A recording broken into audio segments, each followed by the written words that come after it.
Hello प्यारे बच्चों, स्वागत है आपका हमारे यूट्यूब चैनल पढ़ो इंडिया पर। बच्चों, आज हम लाए हैं एमसीडी की प्रैक्टिस वर्कशीट जो कि आपके फाइनल एग्ज़ाम में मैथ की है। और हम शुरू करते हैं इस वर्कशीट को सॉल्व करना। उससे पहले एक बात कह देता हूं बच्चों कि अगर आपने हमारे चैनल को अभी तक सब्सक्राइब नहीं किया है तो प्लीज़ हमारे चैनल को सब्सक्राइब कर लें और बेल आइकन वाला बटन दबा दें ताकि हमारे नए नए वीडियोज़ के नोटिफिकेशंस आप तक सबसे पहले पहुंचते रहें। तो चलिए अब शुरू करते हैं इस प्रैक्टिस वर्कशीट को सॉल्व करना। पहला सवाल है सही विकल्प चुनना है। यहाँ पर एक सवाल दिया गया है और आपको उसके कुछ ऑप्शन दिए गए हैं। आपको सही ऑप्शन पर निशान लगाना है। जैसे पहला है दिल्ली के उत्तर में स्थित एक राज्य का नाम बताइए। पंजाब, तमिलनाडु और केरल। इसमें से हम सभी को पता है कि पंजाब ही ऐसा राज्य है जो भारत के उत्तर में और दिल्ली के उत्तर में भी स्थित है। चलिए दूसरा देखते हैं, पाई चार्ट आकार में डैश है। बच्चों, पाई चार्ट आकार जो है इस तरीके का गोलाकार या वृत्ताकार होता है। तीसरा प्रश्न है कि एक अंडे की कीमत 5 रुपये 50 पैसे है, तो एक दर्जन अंडे खरीदने के लिए कितने रुपए की आवश्यकता है। बच्चों, एक दर्जन अंडे में 12 अंडे होते हैं और एक अंडे की कीमत अगर 5 रुपये और 50 पैसे है तो हम 12 को 5 रुपये 50 पैसे से गुणा करके उत्तर निकालेंगे जो कि आएगा 66 रुपये।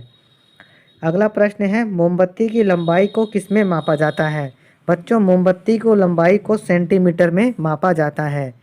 अगले प्रश्न की ओर बढ़ते हैं। पांचवा देखिए, यदि 1 लीटर दूध की कीमत 32 रुपये है तो आप 600 रुपये में कितना दूध खरीद सकते हैं।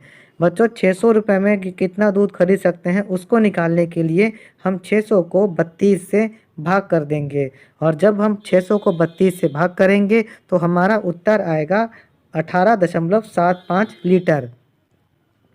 प्रश्न नंबर 2 देखिए, दिए गए चित्र को देखें और गिनती करें कि इसे बनाने के लिए कितने घन की आवश्यकता है। इस वाली आकृति में हम पहले काउंट करते हैं तो इसमें घन है 1 2 3 4 5 6 7 और एक ये 8।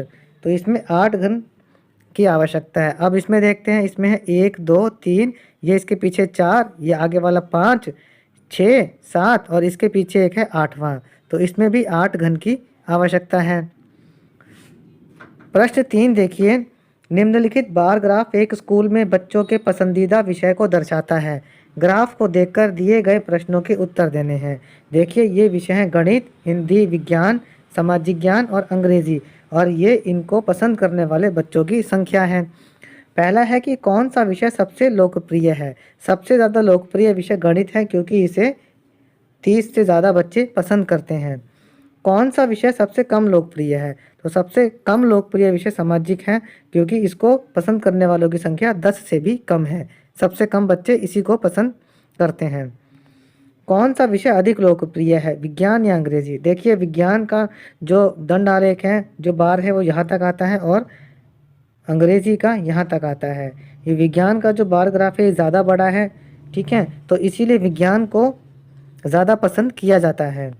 सामाजिक ज्ञान या गणित में क्या कम लोकप्रिय है। देखिए ये है सामाजिक ज्ञान और ये है गणित, ठीक है। तो इनमें देखिए सामाजिक ज्ञान को ही सबसे कम पसंद किया जाता है, गणित को पसंद करने वालों की संख्या ज़्यादा है। दूसरा सबसे लोकप्रिय विषय कौन सा है। बच्चों देखिए ये गणित जो है सबसे ज़्यादा लोकप्रिय है और दूसरे नंबर पर ये विज्ञान विषय आता है। आगे बढ़ते हैं प्रश्न नंबर 4 की ओर।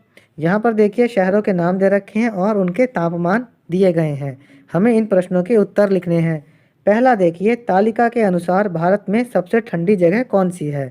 बच्चों, तालिका के अनुसार भारत में सबसे ठंडी जगह श्रीनगर है जिसका तापमान सबसे कम 4.7 डिग्री सेल्सियस है। दूसरा, तालिका में उच्चतम और निम्नतम तापमान के बीच का अंतर क्या है। जब हमने तालिका देखी तो इसमें सबसे ज़्यादा जो टेम्परेचर है वो 28.3 डिग्री सेल्सियस है और सबसे कम है 4.7 डिग्री सेल्सियस। इनका अंतर निकालने के लिए हम इन्हें माइनस कर देंगे और हमारा उत्तर आएगा 23.6 डिग्री सेल्सियस। 50 डिग्री सेल्सियस तक पहुंचने के लिए बेंगलुरु के तापमान को कितने डिग्री तक बढ़ने की आवश्यकता होगी। सबसे पहले देखते हैं बच्चों, बेंगलुरु का जो तापमान है वो 28.3 डिग्री सेल्सियस है और 50 डिग्री सेल्सियस तक पहुंचने के लिए हमें इसको माइनस करना पड़ेगा। जब 50 में से हम 28.3 को माइनस करेंगे तो हमारा उत्तर आएगा 21.7 डिग्री सेल्सियस। यानी बेंगलुरु के तापमान जो कि 28.3 डिग्री सेल्सियस है, इसको 21.7 डिग्री सेल्सियस और बढ़ना पड़ेगा, तब जाके ये 50 डिग्री सेल्सियस तक पहुंच पाएगा।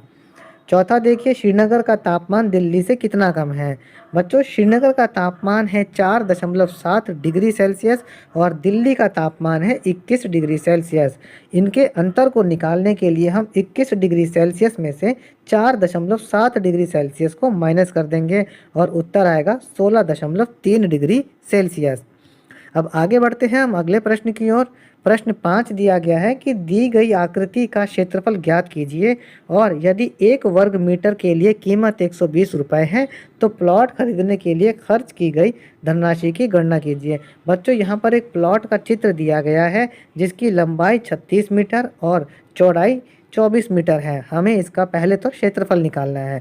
क्षेत्रफल निकालने के लिए हम लंबाई को चौड़ाई से गुणा कर देंगे। 36 को 24 से गुणा करने पर उत्तर आएगा 864 वर्ग मीटर। क्षेत्रफल निकलाइए। अब प्लॉट की कीमत जो दे रखी है वो है 120 रुपये 1 वर्ग मीटर के लिए।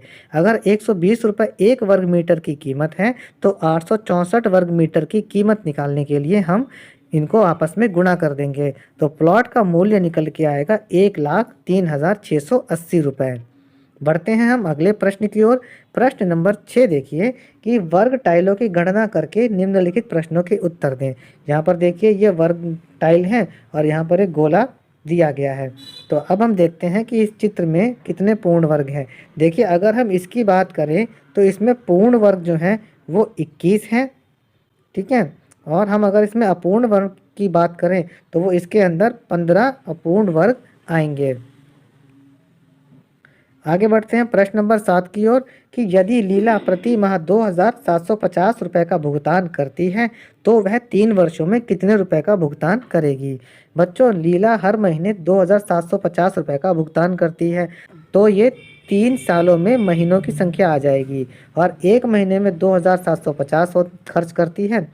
तो हम इनको जब गुणा कर देंगे हमारा उत्तर आ जाएगा और उत्तर निकलेगा हमारा 99,000 रुपये। प्रश्न 8 देखिए, राधा ने पार्क में देखे गए पक्षियों के चित्र बनाए। अब दी गई तालिका में उनके लिए टैली मार्क्स बनाने हैं। यहाँ पर देखिए पक्षियों दे रखे हैं। एक प्रकार का पक्षी ये है, फिर एक प्रकार का पक्षी ये हो गया, एक प्रकार का पक्षी ये है और एक प्रकार का पक्षी ये है। ये 4 प्रकार के पक्षी हैं। हमें इनकी संख्या टैली मार्क्स बना करके लिखनी है। चलिए हम टैली मार्क्स बनाते हैं। जो ये वाली संख्या है ये है 6, ये वाले पक्षी 3 है तो 3 का टैली चिन्ह बना दिया। इस वाले पक्षी की संख्या है 8, 8 का टैली चिन्ह हमने ये बना दिया और इस वाले पक्षी की संख्या है 2 तो हमने 2 का टैली चिन्ह बना दिया है। प्यारे बच्चों, यहाँ पर हमारी ये प्रैक्टिस वर्कशीट खत्म होती है। अन्य विषयों की प्रैक्टिस वर्कशीट को करने के लिए आप हमारे चैनल पढ़ो इंडिया को सब्सक्राइब करें और इस वीडियो को ज़्यादा से ज़्यादा लाइक और शेयर करना ना भूलें।